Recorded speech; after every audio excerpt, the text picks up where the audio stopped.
Kranthi Bathini is here to tell us what we should do about a sector that we talk about very often with him, which is the IT sector. Kranthi, good morning. Bad news coming as expected from the IT sector despite the clarification which was issued by the US government. What do you make of the long-term prospect of this sector? Kartik, we thought it's going to be a big blow for the IT index, but markets is showing some kind of a recovery mode. The worst is not as bad as it was expected. So we need to see how things are going to progress. And of course, IT companies have going to have a medium to long-term margin impact because of the current H-1B issue. And how these IT companies are going to mitigate with respect to the current blow of H-1B new visa fees is concerned. So by and large, the technology has developed in the last few years. So how the services are going to be rendered by being in a GCC or being in offshore, how they are going to service their clients with a nominal cost.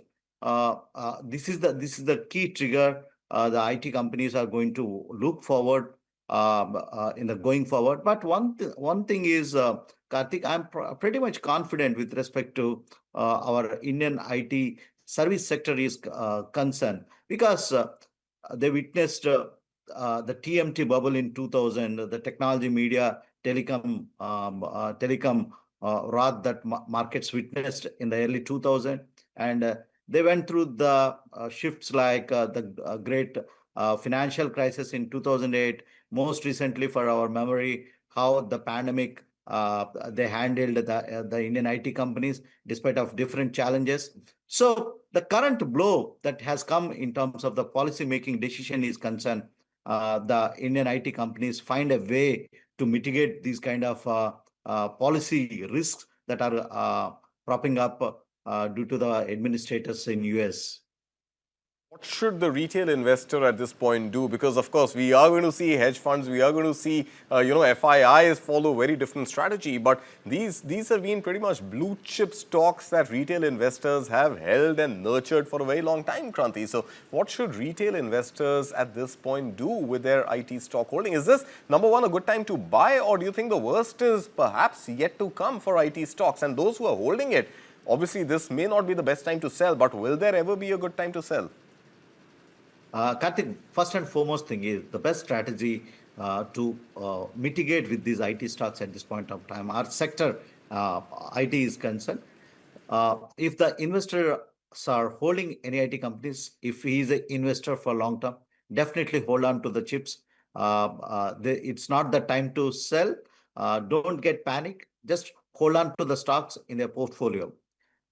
In fact, if there is any kind of a growth signs with respect to the US is concerned, and also the medium to short term outlook for the US is completely murky, despite of the what US policymakers says, despite of the Trump administration is telling, there is still associated risk is there in the US economy, because the US economy yet to see the blunt and the fire of the tariffs on the economy, on the US consumer. We are at a scratching stage. That's what we can see the Fed minutes and Federal Reserve statements are concerned. So if the investors are really long term, if the investors have a 2, 3 to 5 years horizon, definitely US will be coming onto the growth path. So in a staggered manner, one can add IT over a period of time. All right. So add IT over a staggered period of time. That's the view that's coming in from Kranthi Bathini this morning. We seem to have a little bit of a network issue, but Kranthi Bathini, if you can hear me, always a pleasure having you here with us on News9. Thank you so much for your time this morning. Thank you.